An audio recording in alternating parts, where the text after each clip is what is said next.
अस्सलाम वालेकुम my YouTube family, कैसे हैं आप सब लोग। मैं बिल्कुल ठीक अल्हम्दुलिल्लाह और दुआ करती हूँ कि अभी अपने घरों में सब सही हो सलामत हो। आज जी बहुत ही स्पेशल रेसिपी है जी, नमकीन जो पेशावरी कढ़ाई होती है वो मैं बनाने जा रही हूँ। और ये अथेंटिक जो पेशावर में बनती है, ढाबों पे आपको मिलती है, ये वो वाली रेसिपी मैं आज आपके साथ शेयर करने जा रही हूँ। और ये बहुत कम स्पाइसेस से बहुत मज़ेदार, जो लोग कभी कभी दिल करता है स्पाइसी खाना नहीं हो चिकन, तो ये उस तरह की बनेगी हमारी, बहुत ही अच्छी है, बहुत ही मज़ेदार बनेगी। तो ये जो है, ये पेशावर से जो वहाँ ढाबों पे मिलती है वो वाली मैंने अथेंटिक रेसिपी आपके साथ शेयर करने जा रही हूँ। यहाँ पर जनाब हमने लिया है एक बाउल, सॉरी हमने लिया है कढ़ाई। कढ़ाई में हमने ना 4 टेबल स्पून मैंने डाला है घी या ऑयल, आप जिसमें मर्ज़ी बना लें। इसमें थोड़ा सा ना ऑयल ज़्यादा जाता है, क्योंकि जो कढ़ाई होती है ना, इसमें घी और ऑयल का यूज़ ज़्यादा करते हैं वो लोग। और यहाँ पर मैंने 3 अदद जो है वो बड़े प्याज ले लिए हैं, उसको मैंने काट लिया है, क्योंकि ग्रेवी जो हमारी बननी है वो प्याज़ों और टमाटरों से बननी है, इसलिए प्याज थोड़े से ज़्यादा इसमें जाएंगे। हमने जनाब प्याज इसके अंदर डाल दिए हैं। और अब मैंने इसको थोड़ी देर के लिए पकाना है, इतना पकाना है कि जो है इसका कलर हल्का सा चेंज करना है हमने, बहुत ज़्यादा इसका कलर जो है वो चेंज नहीं करना। ठीक है जी। देन यहाँ पर जब इसको आप देखेंगे क्रिस्टल से हो गया, तो यहाँ पर मैंने तकरीबन हाफ़ के जी से थोड़ा सा ज़्यादा मेरे पास चिकन था, वो मैंने इसके अंदर डाल दिया। और प्याज़ों और चिकन को जो है हम इकट्ठे जो है वो भून लेंगे। यानी देखिए प्याज़ों का कलर अभी चेंज नहीं हुआ, लेकिन मैंने साथ ही इसमें चिकन भी ऐड कर दिया है। अब चिकन को हमने तकरीबन यहाँ पर हम तकरीबन 5 मिनट तक फ्राई करेंगे। इसके साथ इतना फ्राई करेंगे कि इसका कलर जो है वो हल्का हल्का सा चेंज हो जाए, ये वाइटिश की तरफ चला जाए। ये देखिए 5 से 7 मिनट के अंदर इसका कलर जो है वो वाइटिश की तरफ चला गया है।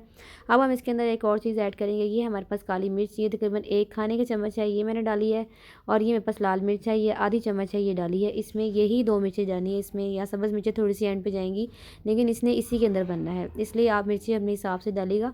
तो काली मिर्च आपको पता है बहुत ज़्यादा वो उसका वो लाल मिर्च की तरह जायका उसका तेज़ नहीं होता, तो हमने सिर्फ इतना सा ये ऐड करके इसको हमने भूनना है। यहाँ मैंने डाला है जी 1 टीस्पून जो है वो मैंने लहसन का जो है पेस्ट डाला। अभी मैं अदरक नहीं डाल रही हूँ, सिर्फ मैं लहसन डाल रही हूँ। ये दोनों स्पाइसेस हम अलग अलग डालेंगे, क्योंकि इसका हमें अलग अलग टेस्ट चाहिए, अलग अलग इसका सब कुछ चाहिए, तो इसलिए हम जो है इसके साथ डाल के मैंने तकरीबन इसको 5 मिनट भूना। और उसके बाद मैंने यहाँ पर अदरक का पेस्ट भी 1 टेबल स्पून डाल दिया।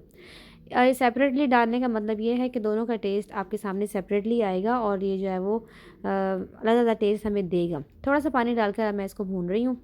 अभी मैंने इसके अंदर कोई भी स्पाइसेस, ड्राई स्पाइसेस और ऐड नहीं किए, अभी तक सॉल्ट भी ऐड नहीं किया, कुछ भी ऐड नहीं किया, सिर्फ ये चीज़ें डाल के मैं इसको जो है वो बना रही हूँ। अब यहाँ पर जब हम इसमें सॉल्ट ऐड करेंगे, सॉल्ट आप अपने टेस्ट के अकॉर्डिंग यूज़ करेंगे, जितना आप करना चाहें। यहाँ पर मैंने तकरीबन जो है ना वो ½ टी स्पून यूज़ किया है। ठीक है, अब जी हम इसको पानी के साथ थोड़ी देर के लिए भूनेंगे। अब इसमें जाएगा कोरिएंडर पाउडर, ये बहुत ज़्यादा जाएगा, ये भुना पहले मैंने इसको तवे पे भून लिया और फिर मैंने इसको इसके अंदर डाला पीस के।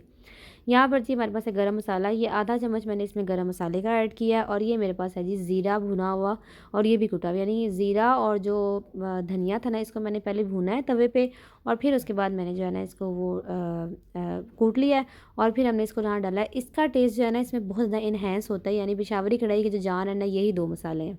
उसके बाद हम क्या करेंगे, थोड़ी देर भूनने के बाद यहाँ पर मैंने 2 बड़े टमाटर ले लिए हैं, और उसको मैं टमाटरों को इसके अंदर मिक्स कर रही हूँ साथ साथ।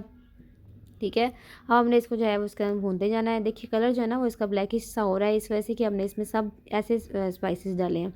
यहाँ मैंने 2 पिंच तकरीबन जो है वो हल्दी भी ऐड कर दी है। और अब मैंने इसको मैं तकरीबन 10 मिनट यहाँ इसको भूना है इसी पानी के अंदर, ठीक है ना। अब यहाँ जब टमाटर डालेंगे तो फिर मैं इसको थोड़ी देर के लिए ढक के रख दूँगी। और ढकने का मकसद ये है कि सिर्फ 2 मिनट के लिए मैंने ढका था, यानी जो टमाटर हैं वो भुने जाएँ, हमारे जो है वो नरम पड़ जाएँ। अब नरम पड़ गए और घी भी इसने छोड़ना शुरू कर दिया, ये देखिए। और शक्ल से ये बहुत मज़े की इस टाइम लग रही है, और खुशबू भी इसकी आउट क्लास आ रही है, यानी ज़ीरा की जो खुशबू है ना, स्पेसिफिक की खुशबू वो आ रही है। यहाँ पर हमने इसमें डाले हैं ग्रीन चिलीज़, यहाँ मैंने 3-4 जो थी ना वो ग्रीन चिलीज़ डाली हैं। ये तीखी थी, मैं ज़्यादा तो मैंने कम डाली, आप ज़्यादा भी डाल सकते हैं जी। अब इसमें मैंने 2 चम्मच जो है वो डाला है दही। अब दही डाल के हम इसको भून लेंगे, और इसमें इसके अलावा अब और कुछ भी और ऐसा मसाला नहीं जाएगा जो मतलब स्पाइसी जो है वो ड्राई नहीं जाएंगे इसके अंदर, ठीक है। अब हमने जो है वो गोश्त को हमने गलाना है, तो मैंने इसके अंदर थोड़ा सा पानी डाल देना है। इसमें तकरीबन मैंने आधा ग्लास पानी डाला था, क्योंकि ये बिल्कुल खुश्क बनती है, तो हमें चिकन ज़ाहिर गलाना है। तो अब मैंने पानी डाल के इसको ढक के रख दिया, और तकरीबन 10 से 15 मिनट के बाद मैंने इसको खोला है, तो इसकी ये कंडीशन आ गई है, ये देखिए। लो फ्लेम पे रखा था ताकि चिकन हमारा गल जाए। चिकन जनाब यहाँ पर गल गया। अब मैंने इसको यहाँ पर हाई फ्लेम करके तकरीबन मैंने इसको 10 मिनट अच्छे तरीके से भूनना है, यानी यहाँ जो इसकी भुनाई है ना, ये बहुत ज़्यादा मैटर करती है।